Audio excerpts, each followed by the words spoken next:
actually get started with meditation, it helps to create the space for it. You might have a practice at home that you want to keep doing in the morning or in the evening.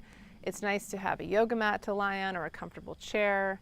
If you're going to practice quieting your mind in your job, which I highly recommend, you can keep maybe a yoga mat rolled up in the side of your workspace, or find a quiet area to go to.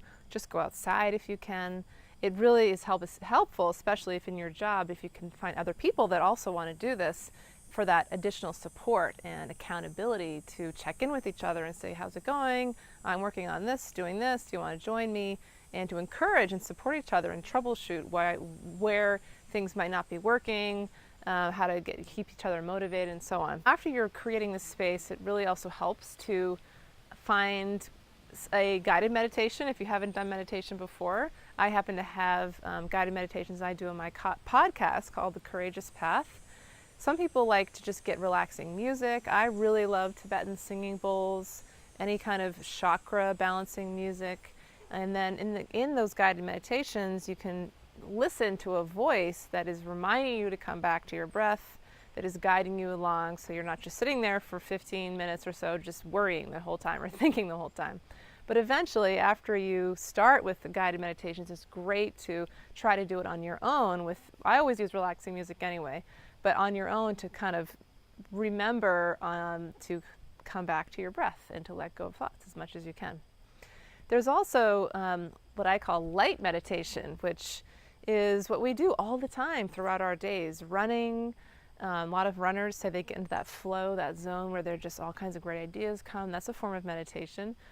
Some people do walking meditations where they're just mindfully noticing their footsteps or noticing the air, the sounds around them, the birds, just things in their environment, focusing on that. That's a form of mindfulness, and we can do that when doing anything like hanging up clothes or washing the dishes, as I mentioned earlier.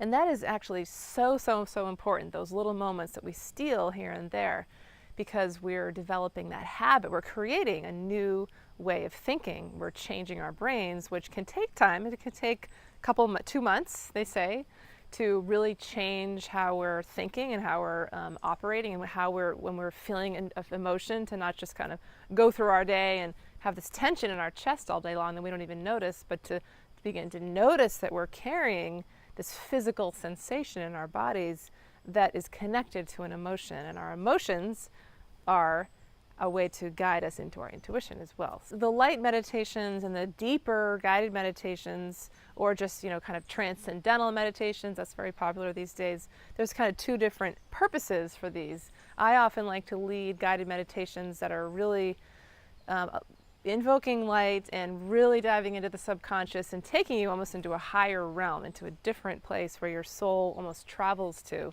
And that we can do a lot of work there. You can work through past limiting beliefs. You can connect with spirit guides, with angels. There's a lot of amazing pieces of explorations that can be done there.